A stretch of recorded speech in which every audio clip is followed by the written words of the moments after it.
गजपति जिला रामगिरी ग्राम पंचायत अंतर्गत ढेमाकुड़िया घटी एक अभावनीय घटना। सूचना अनुसार ग्रामर सकाळे शिवशंकर बड़मुंडी परिवार समस्ते अंगनवाड़ी केन्द्र द्वारा मिलिथिबा छतुआ आनी निज घरे रोषेई करी खाई असुस्थ होई पड़िबा परे रामगिरी प्राथमिक चिकित्सा केन्द्र रे समस्तंको भर्ती करा जायथिला।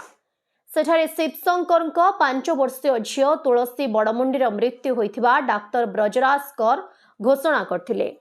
अन्य 3 जण अर्जुन बड़मुंडी बयस 55, सुमित्रा बड़मुंडी बयस 12 और गुणमणि बड़मुंडी बयस 3 वर्ष गुरुतरंकु पारलाखेमुंडी स्थित जिला मुख्य चिकित्सालय को अधिक चिकित्सा लगी स्थानांतरित करा जायछि।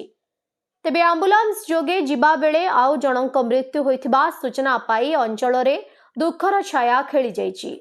सेपटे अंगनवाड़ी केन्द्र रे मिलिथिबा छतुआ एवं प्रस्तुति खाद्यर मान परीक्षा तथा वितरणर तदारक रे सामिल थिबा समस्त अधिकारी कर्मचारी तथा प्रस्तुतकारी संगठन कार्यकलाप उपरे बुद्धिजीवी महल संदेह प्रकाश करने सहित उपयुक्त तदंत दाबी करिसेंती। पुलिस खबर पाई मृत शिशुर शव को व्यवच्छेद लगी जबत करने सह खाइथिबा रंधा छतुआ को जबत करी तदंत आरंभ करिथिबा जणा पड़िछि। सर आपन परिचय? मो doctor Brajaraj Kar Ramgiri BSc senior medical officer in-charge. Sir आज जो संध्या बेले जो अघटन घटी छतुआ खाइकिना 3 जण गुरुतर अच्छा जनकर मृत्यु घटी कौन होता सर कौन सूचना रही प्रथम देखो जो 5 वर्ष झीटर मृत्यु घटी से झील को बापा माँ नहीं आसते 1:30 बेलू 1:30 टाइम आमर ये फार्मासीस्ट आयुष डॉक्टर 2 जन थे से आसी कम्प्लेन देते आमर कौन खाइलु आम खाद्य खाइलु आम पेट गली गांधी होती बांति टे लगुच तथापि सहित ता भौणी जड़े आसला तो से बड़ झीलटा आमर आंटीबायोटिक इन्फ्यूजन लगी बाकी इंजेक्शन भी लगी आई छोट झीलटा को सिरप भी दिखाई ओआरएस दिखाई सब दिखाई से नहीं जाते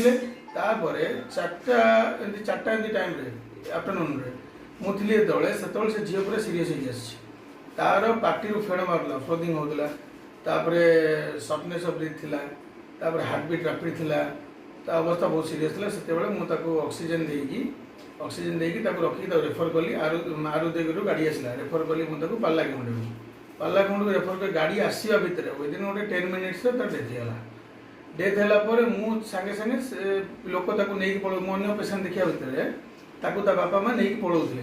गजपति टिकिली मां रिपोर्ट ओडिशा हाइलाइट समाचार।